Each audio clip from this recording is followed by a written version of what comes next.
Hello friends, नमस्कार friends. आज हम हल करने वाले हैं एक्सरसाइज 15.1 को।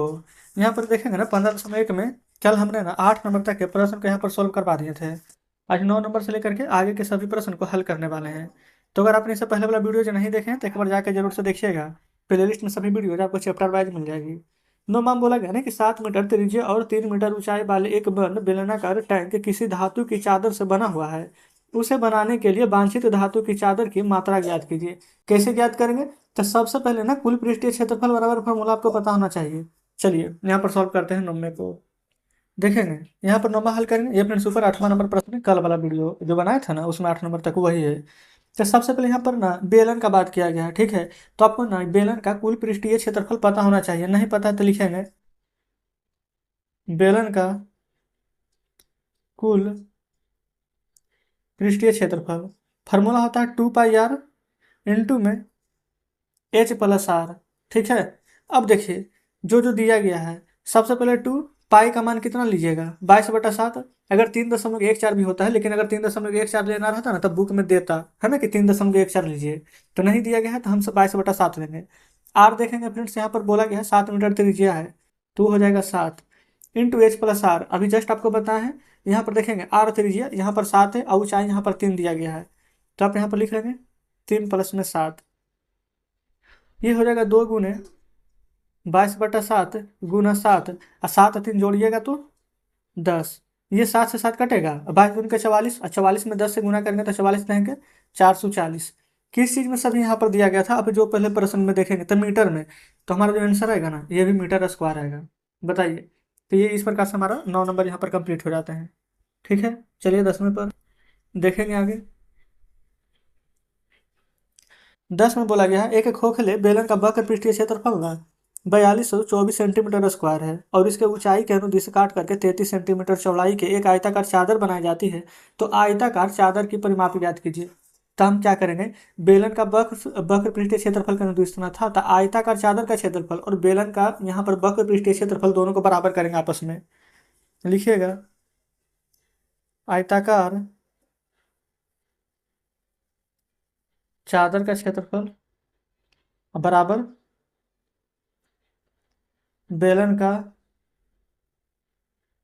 वक्र पृष्ठीय क्षेत्रफल। देखिए तो हमारा फ्रेंड्स यहाँ पर ना आयताकार चादर का क्षेत्रफल पता है। देखेंगे प्रश्न में यहाँ पर देखेंगे बेलन का पता है हमें कि यहाँ पर कितना है। तो 4224 और इसको ऊंचाई का अनुदिश। अच्छा हाँ, देखेंगे ऊंचाई का अनुदिश ना 33 सेंटीमीटर यहाँ पर काट दिया गया है।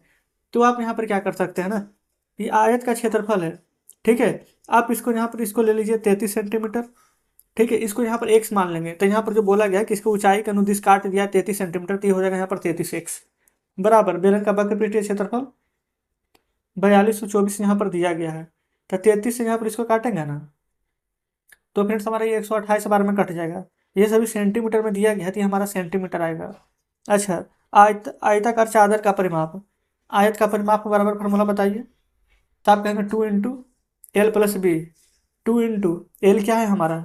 एल हो जाएगा फ्रेंड्स हमारे यहाँ पर लंबाई, ठीक है। लंबाई कितना है ये देखेंगे। अभी जस्ट हमने क्षेत्रफल से लंबाई निकाल लिया 128 सेंटीमीटर और चौड़ाई के अनुदिश यहाँ पर काटा गया था जो कि यहाँ पर 33 दिया गया आपके बुक में ही। तो हो जाएगा 33। तो 2 में 8×3 = 11 और 12×3 = 15 ये आ जाएगा 161। 2 × 2 6×2 = 12 2 × 3 क्या आ जाएगा 322 सेंटीमीटर। सिर्फ लिखेंगे क्यों? क्योंकि हमने यहाँ पर ना सिर्फ परिमाप निकाला, क्षेत्रफल निकालते तो यहाँ पर स्क्वायर में लिखते हैं। तो इस प्रकार से फ्रेंड्स 10वां हमारा हल हो जाता है। देख लेंगे आगे आगे।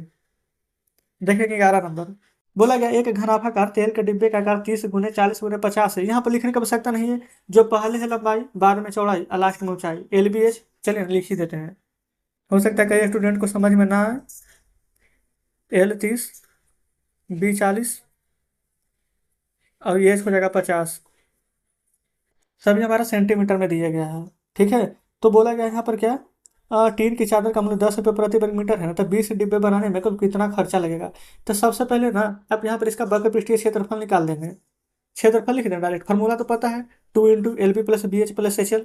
चलिए ना लिख देते हैं LB + BH + HL। LB क्या? लंबाई चौड़ाई, चौड़ाई ऊंचाई और ऊंचाई और लंबाई, है ना। इतना फ्रेंड्स कल से बता रहे हैं, बिल्कुल आपको याद हो गया होगा। LB यानी 30 × 40 बी एच यानी 40 × 50, एच एल यानी 50 × 30 हो जाएगा। यहाँ देखेंगे 2 × में 3×4 = 12, 2 0, 4×5 = 20, 2 0, 5×3 = 15, 2 0। ये 2 0 कहाँ से आ रहा है? 3×12, एक एक जीरो दोनों वाला है ना। तो 2 × अच्छा देखिए लास्ट में दो दो जीरो सबके पास है तो 2 0। यहाँ देखेंगे 5 और 0 और 2 7, 1 2 3 और 3 1 4, 4700 और 47 दूनी ना 94 होता है, और 2 0 है तो 9400 सेंटीमीटर है, तो सेंटीमीटर स्क्वायर। ठीक है। अच्छा ये कितना डिब्बा का निकल गया है? एक डिब्बा का यहाँ पर हमने क्षेत्रफल निकाला, लेकिन हमें 20 डिब्बा का क्षेत्रफल चाहिए, तो लिख देंगे ना, इसलिए 20 डिब्बा का क्षेत्रफल। तो 9400 में 20 से गुना, तो 4 दूनी 8 और 9 दूनी 18, 188, और 2 0 ये 1 0 ये, तो 1 2 3 0, ये हो जाएगा सेंटीमीटर स्क्वायर। ठीक है। अच्छा आगे देखेंगे 10 रुपये प्रति वर्ग मीटर की दर से। अच्छा एक बात देखें, आगे बोला गया 10 रुपये प्रति वर्ग मीटर की दर से यहाँ पर निकालना है, लेकिन ये तो हमारा सेंटीमीटर में आया है, तो इसको मीटर में ना आपको बदलना पड़ेगा। इसको मीटर में बदलिएगा तो देखिए 1 8 1 2 3 0, सेंटीमीटर स्क्वायर का मतलब सेंटीमीटर 2 बार है ना। तो अगर यहाँ पर एक बार सेंटीमीटर रहता तो मीटर में बदलने के लिए 100 से भागा देते हैं। सेंटीमीटर स्क्वायर मतलब सेंटीमीटर 2 बार है, तो 100 × 100 करेंगे, तो 2 0 से 2 0 कटेगा, 1 0 से 1 0 हो जाएगा। तो नीचे अच्छा 188 था, यहाँ सही है सब। 1 0 है तो एक अंक के बाद दशमलव देंगे, तो यहाँ लिख सकते हैं 18.8 मीटर स्क्वायर। आप कहेंगे जी बिल्कुल। अब बोला गया 10 रुपये प्रति वर्ग मीटर की दर से खर्चा बताइए, तो यहाँ लिख देंगे कुल मूल्य। ठीक है। देखेंगे 10 रुपये प्रति वर्ग मीटर, 1 मीटर का दाम हो जाएगा 10 रुपये, तो हमें तो यहाँ पर 18.8 मीटर का चाहिए, तो 10 से गुना करेंगे, एक अंक के बाद दशमलव है तो 1 0 काट देंगे, तो यहाँ पर आंसर कितना आ जाएगा? तो 188 रुपया। देखिए, तो ये फ्रेंड्स हमारा यहाँ पर 11 नंबर प्रश्न सॉल्व हो जाता है। बताएंगे कोई दिक्कत? आप कहेंगे बिल्कुल नहीं। चलेंगे आगे, देखेंगे 12 को। देखिएगा 12 नंबर में क्या बोला गया है ना, कि किसी वर्गाकार कमरे की ऊंचाई 3 मीटर है, चारों तरफ ना दीवार का क्षेत्रफल है 60 वर्ग मीटर, तब फर्श का क्षेत्रफल ज्ञात करें। तो चार दीवार का क्षेत्रफल 2 × L + B × H बता दिए थे आपको। जो हमारे फ्रेंड्स डेली वीडियो देखते होंगे ना उनको पता होगा। चारों दीवारों का क्षेत्रफल 2 × L + B × H। अच्छा ये वाला फॉर्मूला क्यों लगा? क्योंकि हमें ना लंबाई और चौड़ाई पेंट कराना है और ऊंचाई, यहाँ पर ना हमारा जमीन पेंट नहीं होता है इसलिए। अच्छा क्षेत्रफल देखेंगे बुक में यहाँ पर दिया कितना गया है 60, किस चीज में है? तो वर्ग मीटर में, यानी मीटर स्क्वायर बोल सकते हैं, बराबर 2 × में लंबाई। यहाँ पर देख लेंगे कि लंबाई कितना यहाँ पर दिया गया है, तो यहाँ पर देखेंगे ना तो बुक में फ्रेंड्स आपका सिर्फ ऊंचाई दिया गया है, लंबाई और चौड़ाई का जिक्र नहीं किया गया, लेकिन इतना तो पता है ना कि वर्गाकार है, बोला गया ना। तो जब वर्गाकार रहता है ना, लिख देते हैं कि अगर वर्गाकार रहेगा, जैसे फ्रेंड्स ये वर्ग है, तो क्या होता है, एक भुजा 4 है तो ये भी 4, ये भी 4, ये भी 4 होगा, ये 2 है तो ये भी 2, ये भी 2, ये भी 2, सब बराबर ही होता है ना, सभी भुजा बराबर होता है। तो यहाँ पर जो लंबाई है, क्या यहाँ पर हमारा चौड़ाई के बराबर हो जाएगा? अगर ये 4 है तो 4 4 4, जो लंबाई है वही चौड़ाई, क्योंकि सभी यहाँ पर सेम रहता है। तो हम यहाँ पर लंबाई को लंबाई और चौड़ाई एल बराबर बी है, तो बी बराबर भी एल होगा, तो आप यहाँ पर चाहे तो एल एल लिख लीजिए, है ना, बी बराबर एल या फिर एल बराबर बी, तो दोनों भी हो जाएगा। और ऊंचाई तो 3 दिया ही गया है, देख लेंगे। तो यहाँ पर क्या करेंगे आप, ये 60 बराबर 2, एल एल कितना हो जाएगा? 2 बार एल हो जाएगा, गुना में हो जाएगा 3, तो 60 बराबर 2 दूनी 4 और 4 तिया के 12 एल, 12 से कट जाएगा, 12 × 5 = 60। ठीक है, ये वाला 5 हमारा कट जाएगा। तो फ्रेंड्स लंबाई हमारे यहाँ पर देखेगा ना, तो हमारा आ जाएगा यहाँ पर 5 मीटर में दिया गया था 5 मीटर, लेकिन लंबाई बराबर यहाँ पर चौड़ाई था, लंबाई बराबर चौड़ाई, तो ये तो 5 हमारा क्या आ गया है, लंबाई और चौड़ाई दोनों। अच्छा आगे देखेंगे तो फर्श का क्षेत्रफल, फर्श क्या था? वर्गाकार, तो यहाँ लिखेंगे फर्श का क्षेत्रफल बराबर फॉर्मूला क्या हो जाएगा? भुजा का स्क्वायर हो जाएगा, या फिर ऐसे लिख लीजिए L × L, क्योंकि L लंबाई और B यहाँ पर चौड़ाई माने थे तो दोनों बराबर था। तो यहाँ आ गया 5, तो 5 × 5, 5×5 = 25 मीटर में है, तो मीटर स्क्वायर। ये देखेंगे हमारा 12 नंबर का आंसर आ चुका है। क्लियर है? अब देखिए आगे 13 नंबर को देखेंगे। 13 नंबर में क्या बोला गया ना, कि एक कमरे की लंबाई 4 है, चौड़ाई 3 है और ऊंचाई यहाँ पर 3 है, तो दीवार में 25 सेंटीमीटर चौड़े कागज को मढ़ने में कितनी कागज की आवश्यकता होगी? तो यहाँ पर देखेंगे चार दीवारी का क्षेत्रफल लिख देते हैं, चारों दीवारों का क्षेत्रफल 2 × L B। चलिए पहले फार्मूला लिख देते हैं, एक सेकंड, 2 × L B नहीं, L + B × H। तो 2 × L, लंबाई कितना है? लंबाई 3 है, चौड़ाई लंबाई 4 है, चौड़ाई 3 और ऊंचाई भी 3 दिया गया है, तो 4 + 3 इंटू में भी हो जाएगा 3। तो 2 × 4 × 3 = 7 × 3 तो 7 × 14 और 14 तो 1 हो जाएगा 42। किस चीज़ में है यहाँ पर देखेंगे मीटर में, तो मीटर स्क्वायर। तो 25 सेंटीमीटर ना चौड़ा कागज को मढ़ने में कितना कागज की आवश्यकता होगी, तो यहाँ से निकाल सकते हैं कागज की लंबाई। कागज की लंबाई बराबर ये हो जाएगा 42 मीटर।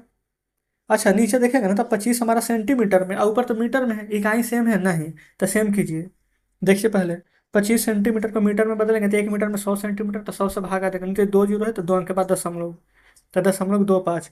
तो यहाँ पर ना भागा देंगे 0.25 से, तो दशमलव हटाएंगे तो ऊपर 2 जीरो, तो 25 से पूरा में भागा देंगे ना 4200 में, तो 168 बार में कट जाएगा। तो ये हमने मीटर में बदला था, तो 168 मीटर यहाँ पर कागज की आवश्यकता होगी। ठीक है, ये 13 नंबर का आंसर आ जाता है हमारा। चलेंगे आगे 14 नंबर प्रश्न पर। देखेंगे 14 नंबर को बोला क्या गया है, एक घनाभाकार कक्ष की ना आंतरिक माप 12.84 मीटर है, यानी लंबाई चौड़ाई ऊंचाई दिया गया है। लिख लेते हैं L12, LBH, B है 8, H है 4, सभी मीटर में। यदि सफेदी कराने का खर्च 5 रुपये प्रति वर्ग मीटर है तो उस कक्ष के चारों दीवारों की सफेदी कराने का खर्च ज्ञात कीजिए। यदि उस कमरे की छत की भी सफेदी कराई जाए तो सफेदी कराने का खर्च क्या होगा। सिर्फ प्रश्न को उलझाया गया है ना, बाकी है कुछ भी नहीं। कैसे, जो यहाँ पर समझिएगा। चार दीवारी का क्षेत्रफल भी पढ़े हैं, चार दीवारी। अच्छा चार दीवारी क्या होता है, चारों दीवारों का ही चार दीवारी बोलते हैं। तो 2 × L + B × में H, तो 2 × L + B 12 + 8 में H यानी 8, ये 4, H 4 ही ना है। तो 2 × 12 × 8 20 × 4, 4 दूनी के 8 और 8 दूनी के 16 हो जाएगा 160। किस चीज में है, मीटर में। तो क्षेत्रफल तो निकाल दिया मीटर स्क्वायर। बोला गया है 5 रुपये प्रति वर्ग मीटर की दर से ना, यहाँ पर खर्च है, खर्च यहाँ पर दिया गया है ना 5 रुपये प्रति वर्ग मीटर की दर से, तो आप यहाँ पर ना खर्च भी निकाल लेते हैं। कुल खर्च 1 मीटर का 5 रुपया, लिख दे 1 मीटर का 5 रुपया, तो 160 मीटर का 160 × 5 तो 16 × 85 और 1 जीरो, क्या लिख देंगे 800 रुपया तो यहाँ खर्च हो जाएंगे। पहला। दूसरा में क्या बोला गया था उसके आगे, उस कक्ष के ना चार दीवारी में ना सफेदी कराने का खर्चा ज्ञात कीजिए। सफेदी कराने का खर्च देखेंगे 12 × 8 है, तो हम आयत का क्षेत्रफल निकाल दें। आयत का क्षेत्रफल क्या होता है, लंबाई गुणे चौड़ाई, यहाँ लिख देते हैं।